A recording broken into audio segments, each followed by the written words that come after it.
নানুরে প্রাচীন শিব মন্দিরের মাটির তলা থেকে বেরিয়ে এলো শিবলিঙ্গের অস্তিত্ব। এলাকার অন্যতম প্রাচীন শিব মাটির উপরে বেরিয়ে রয়েছে শিবলিঙ্গের মাত্র ইঞ্চি ছয়েক, আর সেই শিবের মন্দির পুনর্নির্মাণ করতে গিয়ে ঘটে গেল আশ্চর্যকাণ্ড। পিলারের জন্য তৈরি করা ফুট ছয়েক গর্তের নিচেও দেখা গেল শিবলিঙ্গের অস্তিত্ব। নানুর লাগোয়া শাকুলিপুরের প্রাচীন শাকুলেশ্বর শিব যে স্বয়ম্ভূ অনাদিলিঙ্গ তা ফের প্রমাণ হয়ে গেল, এমনটাই দাবি পুরোহিত সন্তোষ বটব্যাল ও গ্রামবাসী কৌশিক রায়ের।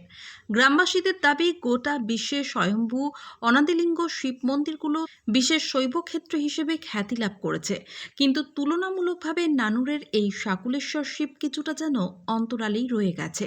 তাৎপর্যপূর্ণভাবে এখানেও শিবলিঙ্গের মাথায় কালা পাহাড়ের আঘাতের চিহ্ন এখনও বর্তমান। স্বাভাবিকভাবেই প্রাচীন মন্দির ধ্বংসপ্রাপ্ত হলেও হয়তো কালা পাহাড় টলাতে পারেনি অনাদিলিঙ্গ বাবা শাকুলেশ্বরকে। তবে একসময় মন্দির ও সংলগ্ন এলাকা ছিল তিলি সম্প্রদায়ের অধীনে। পুজোপাঠ মেলা অনুষ্ঠান চলত আড়ম্বরের সঙ্গে, এমনটাই জানালেন গ্রামবাসী মানিক কারক। শাকুলিপুরের তিলি পরিবার কোনো এক অজ্ঞাত কারণে নানুর ও শাকুলিপুর ত্যাগ করলে এই সম্পত্তি চলে যায় সংখ্যালঘু সম্প্রদায়ের অধীনে। এ বিষয়ে মুন্সি গোলাম গাউসের দাবি, তার পূর্বপুরুষেরা পারস্য থেকে এসে এখানকার সম্পত্তি ক্রয় করেন, তবে মন্দির রক্ষার ক্ষেত্রে তার পূর্বপুরুষদের গুরুত্বপূর্ণ ভূমিকা আছে বলেও দাবি করলেন। একই সঙ্গে মন্দিরের পুনর্নির্মাণে তিনি যে বেশ খুশি তাও জানালেন। বর্তমানে মন্দিরটির চতুর্দিকে বসবাস করেন সংখ্যালঘু সম্প্রদায়ের মানুষজন। পাশেই রয়েছে মসজিদ, অন্যদিকে কবরস্থান। কিন্তু নানুরের ঐতিহ্য বজায় রেখে মন্দিরে আজান আর মসজিদের ঘণ্টার শব্দে ছেদ পড়েনি কখনো। এছাড়াও একদিকে রয়েছে ইতিহাসখ্যাত মহিষপুকুর, অন্যদিকে তিলিদের অস্তিত্ব এখনও বজায় রেখে চলেছে তিলিপুকুর।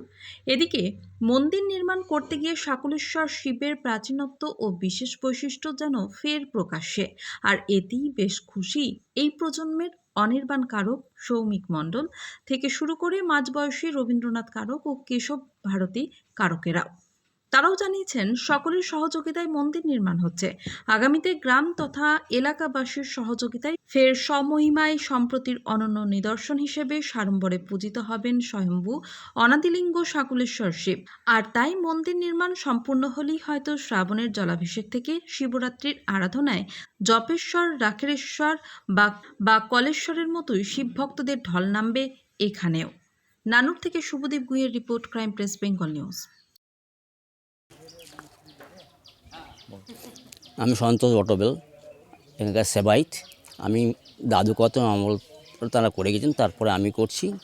তো আজকে এই মন্দিরের ফাউন্ডেশন তৈরি হচ্ছে মন্দির তৈরি হওয়ার জন্য, কিন্তু যতটা খরা হয়েছে তেমন করে যে শিবলিঙ্গের পাশে যেটা খরা হয়েছে তার এখন পর্যন্ত তার কোনো স্থল পাওয়া যায়নি।